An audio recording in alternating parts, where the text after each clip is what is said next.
just stand in that puddle. Bryony, I've got fresh cakes. We're gonna have to just say it really quickly. We'll just share the towel. Yeah, ready? Go. We committed. We're committed. Quick. Oh, my fresh cakes! Quick. Quick. Hi guys, this is Bryony. And this is Lauri. Oh my god. And today we're gonna get back to one of your questions. Let's do it. Hey guys, this is Bryony. And this is Lauri. And today we're gonna get back to one of your questions, which was Part 2 of the Q&A that we shared last week, which is what are 3 main mistakes that we've done at the beginning of our fitness journeys. ooh, we love. So we had to do a part 2 because like there's literally so many. Yeah. And there's probably gonna be a part 3. 4, 5, There would be a whole series. And let's just kind of point out, like, even though this is our mistakes, these are very common mistakes that we see happen all the time. Yeah. And we live and learn, and I'm sure we still make plenty of mistakes, so it's not 100%. I find that's also the beauty of this sport. There's always something coming up. We always learn, and personally that's why I'm so obsessed with bodybuilding, because I know that there's always something else. There's always something new, and it's just never ending. So yeah, you want to start with your point 1? Okay. One of the mistakes I made was at the very beginning, dropping my calories too low and going by MyFitnessPal and pretty much putting all my stats in, and then it just kind of spits out what you should be having based on what you've put in, and then having like 1,200 calories or less. Now we start with, like that's your starting point. 1,200, you go. Like, don't get me wrong, I lost weight, but as we know, we don't want to just lose weight, we want to lose body fat. And I should put up like a little photo at some point, but basically I just looked very small, and like I had no muscle, no shape, and like the detrimental effect of dropping weight purely, especially if you're quite small, and then going into muscle is so high that it's like going into bone density, especially when you're older, losing bone density, and you want to try and preserve as much lean muscle tissue as possible.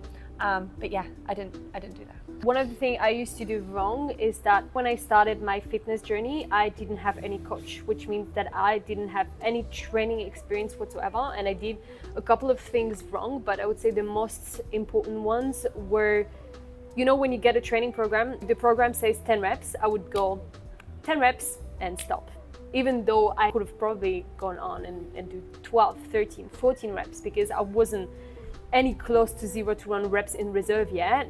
But I was just like, okay, my program says 10 reps, I'm just gonna stop at 10. And my program says 4 sets, let's just do 4 sets, and that's it. Which means that the intensity, the stimulus were not there, not pushing myself, but I thought I was.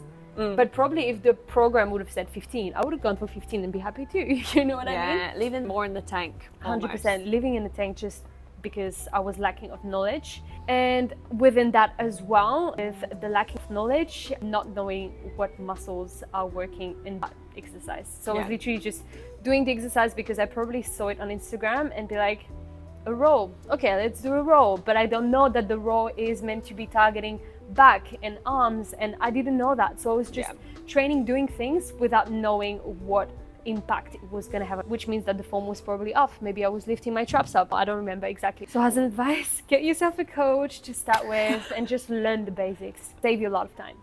Number 2 for me would be training related and only doing HIIT training early on. So when I say HIIT training, it's a high intensity interval training. And because I was using weights, I thought I was gonna grow and build the dream body and have the physique that I desperately wanted at that time. But yes, it got you kind of out of path, it got me fit, but did it build my body? Not quite. So it's great for fitness, but not so much for building your body and building muscle. That's a good one. Yes. Another one, which is kind of training related for me as well, would be not warming up. And that's actually something that, not gonna lie, I have just started doing like very recently, and the reason why I started is because I actually got injured. So we learned the hard way.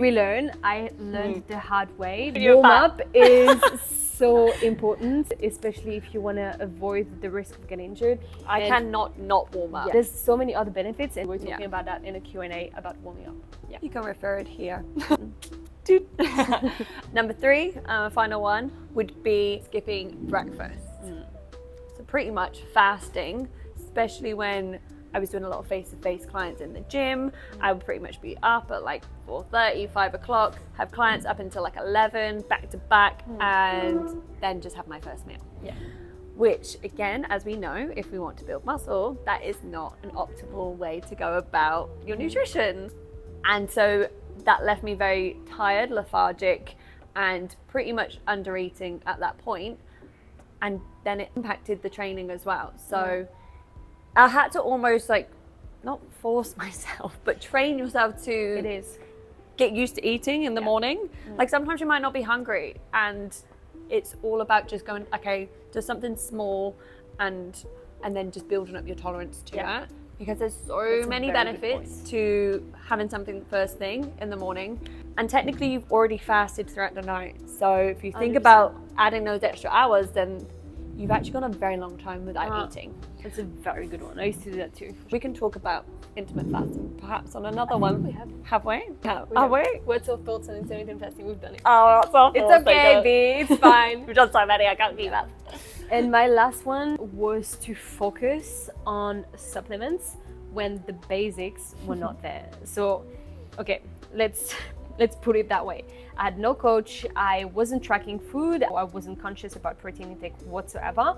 But I would go to the supplement shop and be like, okay, I'm training hard, so I need whatever you recommend me. And they would give me some pills, with recovery pills, creatine, all the things that, yes, it's great and it works, but the basics are not there.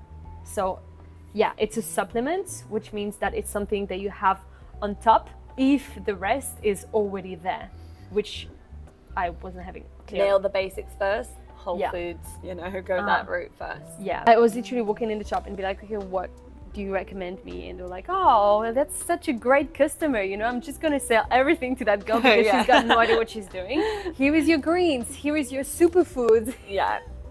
Like thinking about it, it's funny, but yes, that's probably a mistake that a lot of people would do, is just to rely on 100%, supplements for your muscle growth and your recovery when you're not even sleeping enough, you know, or like Nail the eating enough basics. proteins. Nail the basics. And I think we should wrap up there, but yes, we'll probably do a part 3. There's some more. There's still so many. And I hope it will help you to just avoid them. Learn from our mistakes.